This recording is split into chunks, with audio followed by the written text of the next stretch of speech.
नमस्कार, मैं कृति कक्षा 8वीं की छात्रा। जैसा कि आप सभी जानते हैं, आज सुभाष चंद्र बोस का जन्मदिन है। तो इसी अवसर पे मैं आप सभी के समक्ष एक कविता प्रस्तुत करना चाहती हूँ, जो कुछ इस प्रकार है।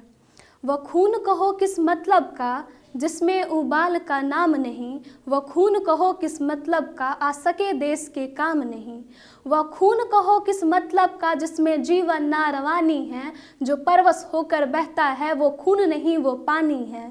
उस दिन लोगों ने सही सही खून की कीमत पहचानी थी, जिस दिन सुभाष ने बर्मा में मांगी उसकी कुर्बानी थी। बोले स्वतंत्रता की खातिर बलिदान तुम्हें करना होगा, बहुत जी चुके इस जग में लेकिन आगे तुम्हें मरना होगा। आज़ादी के चरणों में जो जयमाल चढ़ाई जाएंगी, वह सुनो तुम्हारे शीशों के फूलों से गूंथी जाएंगी। आज़ादी का संग्राम कहीं पैसों पर खेला जाता है, या शीश कटाने का सौदा नंगे सर झेला जाता है। यूँ कहते कहते वक्ता की आंखों में खून उतर आया, मुख रक्त वर्ण हो दमक उठा दमकी उसकी कृत्रिम काया। अजानू बाहें ऊंची करके वे बोले, तुम रक्त मुझे देना, इसके बदले भारत की आज़ादी तुम मुझसे लेना। अजानू बाहें ऊंची करके वे बोले, तुम रक्त मुझे देना, इसके बदले भारत की आज़ादी तुम मुझसे लेना। हम देंगे खून सद बस यही सुनाई देते थे, रन में जाने को युवक खड़े तैयार दिखाई देते थे। बोले सुभाष इस तरह नहीं, बातों से मतलब सरता है, लो यह कागज है कौन यहाँ आकर हस्ताक्षर करता है।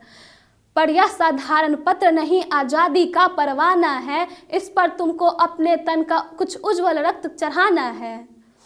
वह आगे आए जिनके तन में खून भारतीय बहता हो, वो आगे आए जो अपने को हिंदुस्तानी कहता हो। सारी जनता हुकार उठी, हम आते हैं, माता के चरणों में हम अपना उज्जवल रक्त गिराते हैं।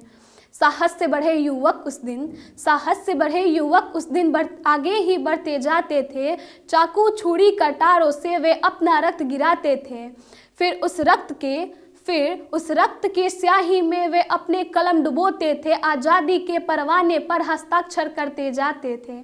उस दिन तारों ने